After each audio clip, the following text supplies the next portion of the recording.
The studio buzzed with energy as the audience filed into their seats, excited to see the real daytime show in action. It was one of those rare episodes that felt special even before it started. The producers had booked a living legend. Garcelle Beauvais, ever the epitome of elegance, smiled broadly as she greeted viewers from her spot at the center of the panel. Her co-hosts, Lonnie Love, Adrian Houghton, and Jeannie Mai, were all in good spirits, their laughter echoing off the polished set walls. The spotlight, however, was on one woman, Marla Gibbs. At 93, Gibbs carried herself with the kind of grace that came only from experience. Her sharp humor and ironclad wit had made her a force of nature on television for over 5 decades. Today, she was seated comfortably on the stage, a glass of water by her side, her posture regal and unbothered.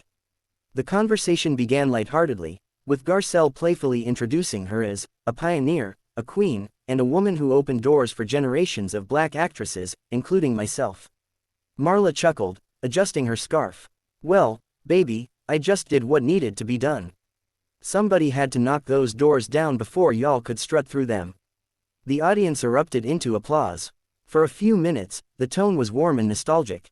They laughed about her early days on The Jeffersons, how she turned the role of Florence Johnston into an icon, and how she continued to work well into her 80s. The crowd adored her confidence. Then Garcelle steered the discussion toward the present. "You know, Marla," she began, "so many young stars today say they were inspired by your work. What do you think of Hollywood's new generation, the influencers, the actors, the creators?" It was meant as a respectful segue, but it was like tossing a match into gasoline. Marla's smile faded, and her gaze sharpened. "Inspired, maybe," she said, "but half of them don't know the first thing about what it means to put in the work. Everybody wants to be famous, nobody wants to earn it anymore." A murmur rippled through the audience. Garcelle laughed softly, trying to keep the moment light. "I get that," she said, "but social media has really changed the game. It's not all bad, though. It's a way for artists to connect." Marla interrupted, waving a hand dismissively. "Connect, honey, it's made people lazy. You've got actors who can't act, singers who can't sing, and comedians who can't tell a joke, but they've got 10 million followers, so the world calls them stars." The crowd reacted with a mix of gasps and laughter. The co-hosts glanced at one another uneasily. Adrian tried to pivot, adding, "Well, times are different now. I think people express themselves in new ways." Marla shot back without missing a beat. "Express themselves, sure, but if you can't tell me who Cicely Tyson is or what Sidney Poitier stood for, you don't belong in this business." The words hit like a brick. Garcelle's smile tightened. She respected Marla deeply, but there was an unmistakable sting in her tone, a subtle condescension that didn't sit right. "I think the young generation is just trying to find their own voice," Garcelle said carefully. Marla turned to her with a pointed look. "Finding your voice is one thing. Forgetting where the voice came from is another." A few members of the audience clapped, others murmured. Garcelle took a breath, still poised. "You sound like you don't think they deserve the same respect you got when you started." Marla's eyes narrowed, her tone sharpening. "Respect isn't something you're given, darling. It's something you earn, and too many of these kids, maybe even a few sitting on this stage, forgot that." Lonnie's eyes widened. Adrian's hand flew to her mouth. Garcelle's expression froze for half a second before she regained her composure. "I hope you're not including me in that group," she said, half smiling but with an unmistakable edge. Marla tilted her head. "Well, I see you everywhere, talk shows, red carpets, premieres. You stay busy, and that's good. But when's the last time you took a role that meant something?" The studio went silent. Even the crew behind the cameras looked up from their monitors. Garcelle leaned slightly forward, her tone now icy but controlled. "Marla, I'm proud of my work, and I've done projects that matter to me. But I don't think you get to decide what's meaningful for someone else." Marla chuckled softly, her voice low and deliberate. "Maybe, but I've been in this business long enough to know when someone's playing to the cameras instead of the craft." Gasps rippled through the crowd. The director gestured frantically to cut to a break, but the exchange was too compelling to interrupt. Garcelle's professional mask slipped for the briefest second.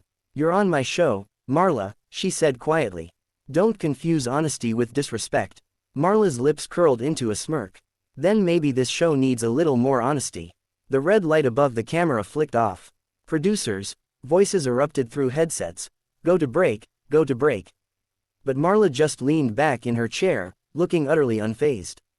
As the stage lights dimmed and the commercials rolled, one thing was clear: something real had just happened on the reel. The tension wasn't just about opinions.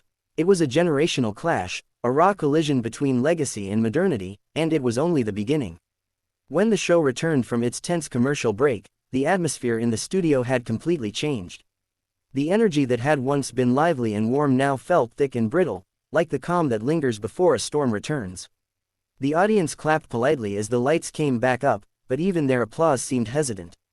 Garcelle Beauvais sat at the center of the panel, her posture stiff, smile carefully composed, eyes sharp but calm. Beside her, Marla Gibbs sat unbothered, legs crossed, chin lifted with quiet confidence. Garcelle spoke first, her voice smooth but clipped. "We're back on the reel, and we're here with the incomparable Marla Gibbs, a woman whose work has shaped television for generations." The compliment was polite, but her tone had lost the warmth from before. Marla's lips curved into a faint smile. "Incomparable," she repeated, almost teasingly. "Well, that's one word for it." A few awkward laughs scattered through the crowd. Lonnie Love, sensing the tension, jumped in. "You know, Miss Gibbs, we just love having legends like you on this show. You've done so much for women, for comedy, for black culture." Marla cut in smoothly. "And I'm still doing it, baby. Still trying to remind people what real work looks like." Her words landed like a jab. Garcelle looked down briefly, as if grounding herself, then met Marla's gaze again. "We all appreciate your honesty," she said evenly, "but I think there's also value in celebrating how the industry is evolving. Young artists today are finding new ways to tell their stories." Marla raised an eyebrow. "New ways, sure, but storytelling hasn't changed, people have. They want instant recognition instead of paying their dues. They call it confidence, I call it entitlement." The audience murmured again. Adrian Houghton glanced toward the producer's booth, silently pleading for someone to intervene, but no one did. They all knew this was television gold, uncomfortable, raw, and impossible to look away from. Garcelle's smile tightened. "You know," she began, "it sounds like you think the younger generation has no respect for what came before them." "I'm saying some of them don't even know what came before them," Marla said. "And that's a tragedy. I had to fight for every line I spoke, every paycheck I earned. And now I see people going viral for 5 seconds and calling it success." The air grew heavier. Even the camera operators were holding their breath, uncertain whether to zoom in or stay wide. Garcelle finally let the practiced composure slip just slightly. "I don't think we should shame people for finding success differently," she said. "It's not the same industry anymore." Marla leaned in, her tone soft but cutting. "Maybe not, but just because the game's changed doesn't mean the rules don't matter. You still have to respect the craft, and the people who build it." That last part landed like a quiet accusation. The look in Garcelle's eyes shifted, hurt mixed with disbelief. "You seem to think I don't respect you, or the people who came before me," she said, her voice firm but trembling slightly. That couldn't be further from the truth. Marla tilted her head, studying her like a teacher watching a student talk back. "Respect isn't about what you say, sweetheart. It's about what you show." The room fell silent again. Jeannie might tried to interject, offering a nervous laugh. Okay, maybe we just need a little moment of love here. Miss Marla, we adore you. Garcelle, you're killing it. Let's." But Marla wasn't done. "No, let's be real, Jeannie. This is called the real, isn't it? So let's stop pretending everyone's feelings are made of glass." Lonnie sighed heavily, muttering under her breath, "Lord, have mercy." Garcelle turned fully toward Marla now, her patience clearly waning. "Look," she said, "I invited you here because I respect your legacy. But respect goes both ways. You don't get to come on this stage and belittle people who are working hard in their own way." Marla didn't flinch. "Working hard, or working visible?" she asked, voice like velvet laced with steel. "There's a difference. You've got folks doing more press than performance. Fame's the goal now, not art." The audience gasped, again. The tension was unbearable. The producers exchanged frantic hand gestures. One whispered into Garcelle's earpiece, "Move on, we'll cut this in post." But Garcelle ignored it. "Marla," she said quietly, "if you can't speak with some respect on this set, maybe this conversation isn't worth continuing." Marla gave a small, knowing laugh. "So that's how it is. The minute I say something real, I'm the problem. Security was already moving discreetly toward the stage, unsure how to proceed. The director's voice came through the headsets, "End it. Fade to commercial. Now." But Marla wasn't finished. "You want to hear the truth," she said, rising from her chair slowly. "The truth is, I came here thinking I'd see a new generation carrying the torch. Instead, I see people polishing it for the camera while the flame goes out." The audience gasped again, louder this time. Lonnie stood halfway up, muttering, "Okay, that's enough." A producer stepped onto the stage, gently touching Marla's arm. "Miss Gibbs, we need to cut the segment," he said softly. Marla looked down at his hand, then back at Garcelle. Her voice was calm but resonant, almost theatrical. "You don't cut me off, sweetheart. I've been doing this longer than this show's been alive. I'll leave when I'm ready." The audience was dead silent. Slowly, Marla gathered her things, adjusted her shawl, and stood tall. As she began walking off stage, she turned back one last time.